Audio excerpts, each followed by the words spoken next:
Greetings from Kim Plath's new chapter in Plathville. Welcome to Plathville. Star Ethan Plath's mother, Kim Plath, has announced that she has chosen to get married again. But then Ethan Plath brought up his own divorce in 2022. Kim and Barry Plath divorced after a lengthy marriage. She took some bad decisions after the split that had unpleasant repercussions. Kim claimed that she was in such a financial bind following the split that it was occasionally hard for her to even buy meals. Thinking back on those challenging times in the past, Kim has come to the realization that it's critical to grow from past errors. She therefore reconsidered her decision to get married again after giving it much consideration. Warm shadows were produced on the wooden floors of the Plath family house as the golden afternoon sunlight streamed through the tall windows. A half-empty cup of tea was cooling next to Kim Plath as she sat calmly at the kitchen table. It was abnormally quiet in the house. Years had passed since she left her lengthy marriage to Barry Plath, and the sound of her children's laughter and footsteps filled the house. Her heart ached from the burden of those years. She reflected on the day the marriage ended, a day of arguments, tears, and an apparently eternal quiet. She made an effort to change after the divorce, but her decisions weren't always the best. She had to scramble for stability because of late nights, unstable relationships, careless financial decisions, and more. She recalled feeling ashamed when she discovered she didn't know how she was going to pay for groceries the next week after opening her pantry one evening to find it almost empty. She was older now, more composed, and more introspective. Lately, almost like a whisper of hope, the thought of being married again had started to nudge at her. She had found a man who seemed to promise her a new beginning. He was kind and attentive. He talked of new adventures, friendship, and shared dreams. Kim briefly believed she was prepared to enter that chapter. However, her children's responses were complex when she told them. Some were hesitant, while others were helpful. The most outspoken, though, had been her oldest son, Ethan. One evening, Ethan had said in a low but forceful voice, "Mom, I need you to consider this. What transpired during my divorce in 2022, do you recall? I believed that love would take care of everything. However, it wasn't. I hurried into things even though you always advised me to exercise caution when making decisions. After that, you saw how broken I was. I don't want you to experience that suffering once more." Her heart was broken by his remarks. The years of rigid restrictions and misunderstandings in their home had long strained their connection, and Ethan hardly ever spoke to her directly. She sensed the truth in his voice this time, though. He was a man who had been through the storm and was attempting to protect her from it, not just a son offering guidance. Kim stayed up late that night after everyone else had gone to bed. She gazed at the peaceful pastures outside the window, which had been her refuge in the past. She reflected on the years she had spent trying to rehabilitate herself, the long nights of remorse, and her past mistakes. She came to the realization that she might be hurrying once more, looking for solace in the prospect of marriage before completely comprehending her true desires. She made up her mind the following morning. With a shaky voice, she called the man she had been seeing and told him she couldn't move further with marriage. Softly, she acknowledged, "I need more time. I can't give myself to someone else until I've healed completely. I don't want to make the same errors twice." It wasn't simple. It was like losing a lifeline when you said goodbye to the prospect of love. However, Kim knew in her heart that it was the right decision. Unexpected things started to happen in the days that followed. She and Ethan's relationship began to change. He gave her more frequent phone calls to see how she was doing and to offer words of support. They discussed growth, resiliency, and how wisdom might still emerge during life's most trying times. Kim came to the realization that this was the true new chapter in her life, not a second marriage, but a restoration of her children's confidence. Hope sprang in her chest for the first time in a long time. The stable, resolute hope of family, self-awareness, and faith, not the ephemeral hope of romance. Although she was aware that she still had a long way to go, she also realized that she was no longer in a hurry. Kim muttered to herself, "This time, I'll get it right," as she stood on the porch one evening and watched the sunset fade into the horizon. "I'll take yesterday's lesson. I will proceed with courage." Kim Plath welcomed her new beginning in that silent moment, not as a wife, but as a woman finding her own voice again. But when the Plath family assembled in a rustic barn-turned chapel for Lydia's wedding rehearsal, the sun was dropping low over the Georgia countryside, painting the sky in tones of pink and gold. Fairy lights twinkled from the rafters, and wooden seats were set neatly. Excited and nervous at the same time, Lydia held a small notepad in which she had written her vows. This was the start of a new chapter in her life, one she had imagined since she was a young child. However, this rehearsal wasn't a party for her older brother, Ethan. The feeling was one of invasion. Lydia's fiancé, Nathaniel, grinned triumphantly at her as she practiced walking down the aisle. Even Kim and Barry made an effort to look together for the event, but their tension was always visible. Their parents gave them gentle applause. With his arms folded and his jaw clenched, Ethan stood in the rear. Due to responsibility, he had gone to the practice, but as the evening wore on, he began to feel animosity building. To him, Lydia was marrying young into a world Ethan believed she wasn't prepared for and renunciating the family customs they had all once upheld. His own unresolved resentment against the family, the restrictions, the divisions, the continual control that had characterized their upbringing, was hidden beneath that frustration. "All right, let's give that another go," the wedding coordinator replied with a smile. Lydia resumed her stroll, but this time Ethan sighed loudly, attracting everyone's attention. "What?" Lydia paused in the middle of her step and asked cautiously.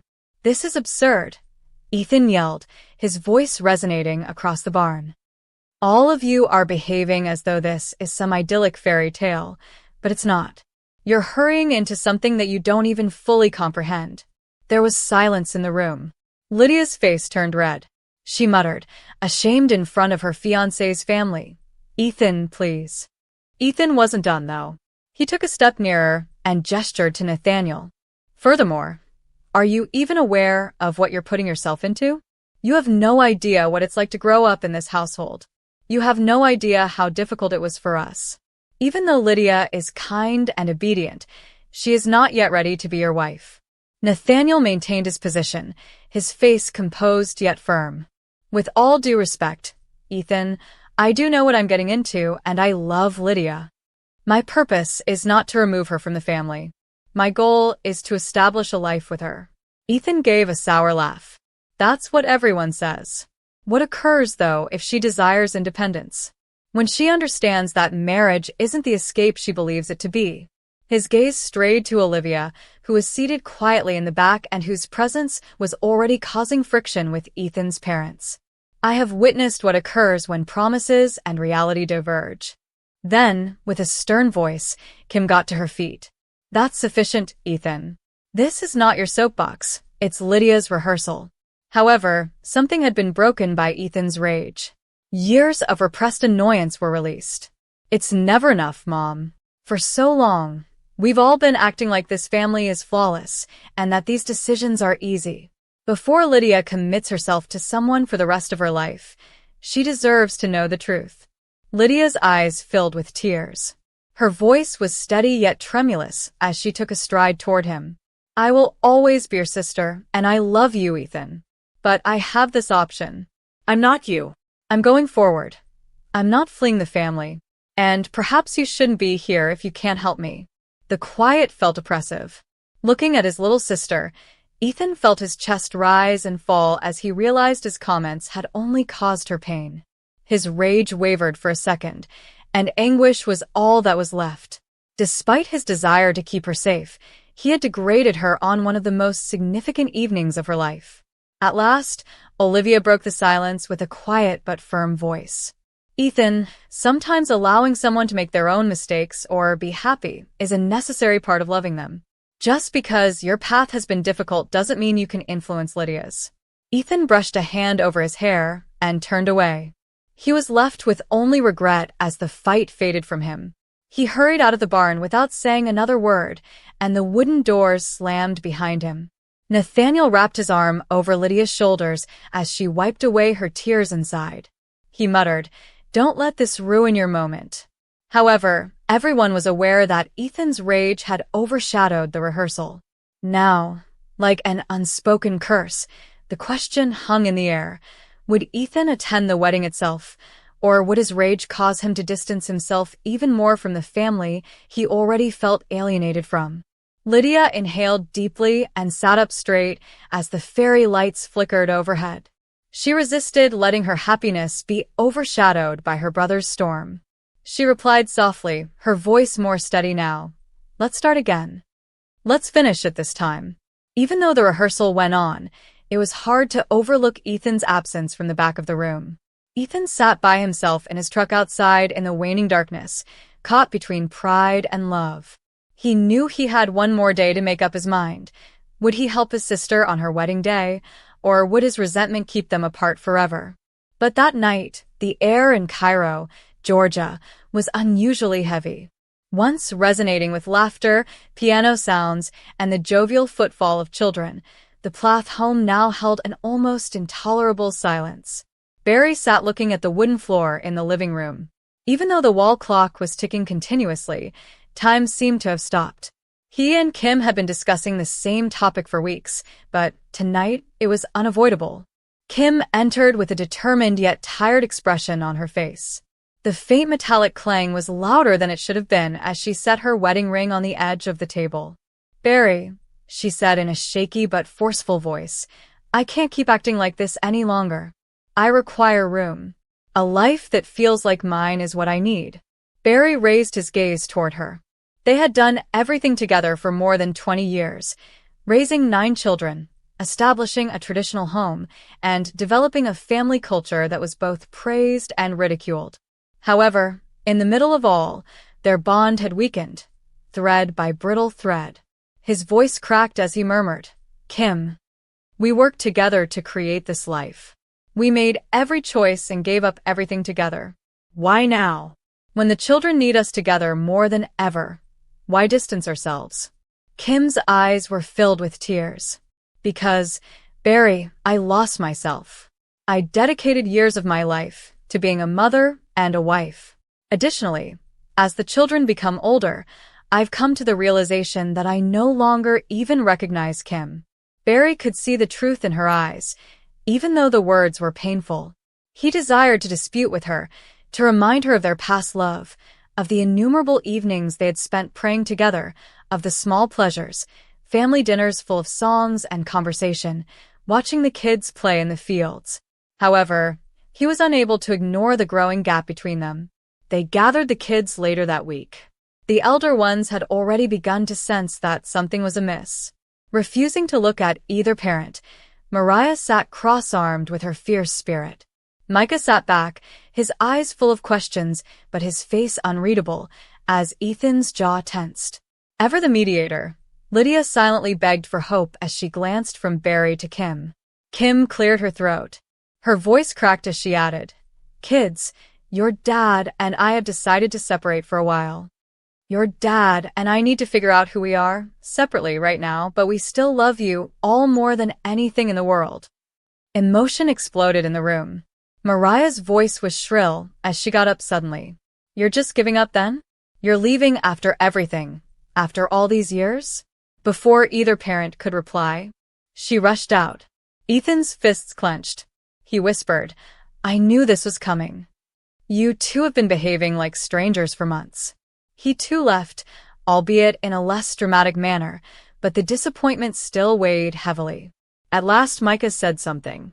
"I guess I'll try, but I don't understand. Just don't force us to take sides." Barry put an arm around Lydia as she started crying. He whispered, "This isn't your fault, sweetheart. You are not to blame for it. For the time being, Mom and I simply need to take different routes." The days that followed were difficult. In an effort to remain near the kids, Barry moved into a smaller house nearby. Kim remained at the family home, which felt suddenly too spacious and too silent. At night, she would sit by herself and think back to the early years when she and Barry would dance barefoot in the kitchen, dream of starting a family, and make a lifelong commitment to one another. But now forever seemed different. Barry also had difficulties. He missed the little things like the way Kim hummed when preparing breakfast and the reassurance that she was always there at the end of the day. He questioned whether he had neglected Kim's subtly buried emotional needs because he was too strict, too set in his ways, and too preoccupied with maintaining the family's structure and norms. The children, meantime, attempted to adjust to the change. Mariah wrote honest, unvarnished songs as a result of channeling her rage. Still harboring unresolved resentment, Ethan distanced himself from both parents and hardly spoke to them. Lydia prayed more fervently than ever in the hopes that her family would find healing, while Micah found himself juggling loyalty to both. Months went by. Kim and Barry started to view one another as two individuals attempting to adapt to change rather than as adversaries. Occasionally, they got together for coffee and had polite but hesitant talks. They occasionally even shared a giggle as they recalled more carefree days. Reconciliation was not certain, but there was also no hatred, just two hearts that had separated and learned to live with it. Kim went to drop off some stuff at Barry's new house one Sunday afternoon. She noticed how quiet and uncomplicated everything was. Barry looked at her. He acknowledged, "It's not home, but I'm working it out." Kim gave a nod. "I am as well." For the first time, they both understood that this separation was really a reshaping of love rather than its demise. They would always have a connection, always talk about their kids, always talk about their past. They had created something that would never entirely shatter, whether or not they ever managed to get back together. It was unclear what lay ahead. Maybe this isn't goodbye, maybe it's just a new chapter, Barry thought to himself as he stood on the porch and watched Kim drive away. Kim secretly had the same sentiments. But nobody anticipated that the quiet girl of the Plath family would take center stage in such a dramatic manner, but Season 7 of Welcome to Plathville got off to a great start. The first episode, Lydia's shocking relationship, drew viewers into a maelstrom of feelings, conflicts, and disclosures for which none of the siblings were ready. Lydia was playing the guitar in the living room of the family's new Florida home when the episode started off quietly. Her typically peaceful, meditative demeanor filled the room as she hummed softly. Lydia has long been seen as the loyal daughter who prayed for her siblings, stayed out of arguments, and tended to remain in the background while others, like Mariah, Ethan, and Micah, led more conspicuous lives. But in a single, jaw-dropping moment, this season opener destroyed that old image of Lydia. Lydia cautiously disclosed that she was in a relationship when seated with her parents, Kim and Barry. At first, everyone believed this might be another long-distance prayer partner, something admirers had taunted her about before. But no, Lydia confessed she had been covertly dating someone for months. Not only that, but the man was older, divorced, and had a child of his own. The revelation surprised Kim, who promptly dropped her coffee mug, and Barry, who looked in silence with his mouth hard. Confessional interviews with her siblings were shown on video. "To be honest, I didn't think Lydia had it in her," Micah said. However, Mariah was less encouraging, stating, "It's like she's repeating the same mistakes I made, but she's not listening to any advice. She's always been so innocent, so sheltered, but I guess even she wants to break out." Ethan, on the other hand, appeared conflicted, caught between supporting Lydia's autonomy and supporting his parents, who were obviously upset by the news. "I'm afraid she's getting in too deep." Lydia's admission of the relationship's seriousness was the actual bombshell. She acknowledged that she was thinking about getting married and wasn't just casually dating this man. Kim went into a tailspin as a result. "I thought Lydia would be the one who always stuck by our side, who stayed true to our values," Kim admitted in her interview. "It feels like betrayal to learn that she is covertly seeing someone with baggage and a past." Usually stoic, Barry addressed Lydia head-on, saying, "You're too young. You have no idea what you're getting yourself into." However, Lydia resisted for the first time in the history of the show. "I know what I want," she said, her eyes welling with tears. "This is what I've prayed about." This was a side of Lydia that viewers had never seen before. She was fearless, stubborn, and determined to live her own life. "God is leading me here, even if you can't understand it." The Plath siblings got together without their parents later in the show to talk about Lydia's revelation. The scene was poignant and tense at the same time. Despite her difficult past with Kim, Ethan's wife Olivia, who had returned for season 7, offered unanticipated support. "Don't let anyone's fear stop you if this is what you want," she advised Lydia. Micah advised everyone to stand back before passing judgment, as Mariah rolled her eyes in frustration. "You deserve to live your life," Micah said. When Lydia's enigmatic boyfriend, who is now only known as James, arrived at the Plath residence to meet the family for the first time, it was the most dramatic sequence of the show. The footage showed Lydia holding her breath as James entered, Kim crossing her arms tightly, and Barry pacing close to the entrance. He seemed composed, considerate, and conscious of the stress. With Kim scowling at him and the words, "To be continued," flickering across the screen, the show concluded on a cliffhanger. The audience was shocked. Lydia, who had previously been the family's quiet, devoted daughter, was now the most contentious member. Theories abound on the internet. Was James really who he claimed to be? Was Lydia ready to take on the role of stepmother at such a young age? And would this relationship ever be accepted by Kim and Barry? Season 7's opening episode demonstrated how Lydia's plot may completely rewrite Welcome to Plathville. For the first time, the good girl was defying authority and venturing into rebellion. Hi everyone, welcome to my channel. My name is Mina, and I hope you're having a great day. Remember to subscribe to the channel if you enjoy the video.